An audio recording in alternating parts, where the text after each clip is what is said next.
तो बिहार विधानसभा चुनाव 2025 के अंतिम चरण का मतदान जो होना था वो आज हो गया है समाप्त। और अंतिम चरण के मतदान के बाद आता है एग्जिट पोल, और ये एग्जिट पोल इस वक्त टीवी स्क्रीन पर आप देख पा रहे हैं। दोनों चरणों में वोटिंग की सुनामी दिखाई दी, लेकिन नतीजों की सुनामी एग्जिट पोल में दिखाई दे रहा है। करीब करीब देश भर में 9 ऐसे एग्जिट पोल हैं जिन्होंने एक तरफा एनडीए की जीत दिखाई है। सुदर्शन और प्रबोधन का जो सर्वे है वो इस वक्त आपकी टीवी स्क्रीन पर है, जो हर बार एग्जिट नहीं एग्जैक्ट साबित होता है नतीजों के दिन। इसीलिए 171 सीटें इस वक्त एनडीए को दिखाई दे रही 243 में से, और महागठबंधन 100 के अंदर 70 से भी नीचे 69 पर सिमटता दिखाई दे रहा है।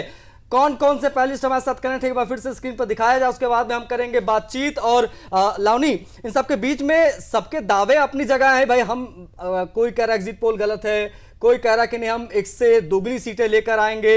इन तमाम चीजों के बीच में क्या चीजें हैं किसके फेवर में गई, क्या चीजें जो है किसको नुकसान पहुंचाई, इन सबकी बात भी बहुत जरूरी है। क्योंकि चुनाव से पहले हमने देखा था सीट बंटवारे को लेकर बड़ी किचकिच महागठबंधन में मची थी, और वहीं से ये बातें निकलकर सामने आने लगी थी कि जो लोग सीट बंटवारा नहीं कर पा रहे हैं वो लोग चुनाव एकजुटता के साथ कैसे लड़ेंगे। राहुल गांधी का लेट से चुनाव में उतरना, क्या ये सारी चीजें भी इंपैक्ट डाली है महागठबंधन, इसलिए शायद 100 से नीचे गया? इसके बारे में मैं चाहूंगा आप बात करिए।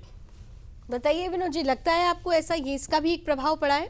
बिल्कुल, यहाँ पर मैंने देखा कि एक खास जैसे ही तुम संगठन करते हो एमवाई का संगठन करते हो, इसका मतलब यहाँ पर यादव और मुस्लिम ये दोनों का परसेंटेज जो पहले जब भी जनगणना हुई थी इसके पहले क्या था 18 और 14, लेकिन जब जनगणना हुई तो 12 और 16 निकला। तो ये जो दो जातियां जैसे ही दो एमवाई का जो मिश्रण होता है वैसे ही दूसरी जातियां हैं वो इकट्ठी होकर नीतीश कुमार की ओर और बीजेपी की ओर जाती है। ये खास फर्क है। और खास मैंने देखा कि देखो आप जेडीयू को पिछली बार 43 सीट मिली थी और इस बार 73 तक आ गए। इसका मतलब 30 सीटों का बढ़ावा जो हुआ वो कम से कम 22 सीटें तो सिर्फ ये चिराग पासवान ने हरा दी थी उनको पिछली बार।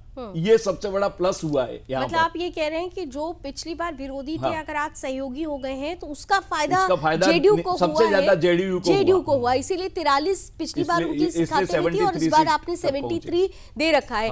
यानी एक ये एक बड़ा फैक्टर साबित हुआ। चिराग पासवान की पार्टी क्या है कि उसकी पार्टी वो सभाएं करते हैं, बहुत भीड़ भी आती है, लेकिन उनका ताल तंत्र वो नहीं है जो वोट मतलब बूथ तक जो पहुंचाए, वोट को डिब्बे में वोटिंग करवाए, वो उसके पास ताल तंत्र नहीं है, जिसके कारण वो जितनी सीटें 29 सीटें तो ले ली उन्होंने। भीड़ देख के हमारा इतना ये है वो है ऐसा करके ले तो ली, लेकिन कामयाब नहीं हुए।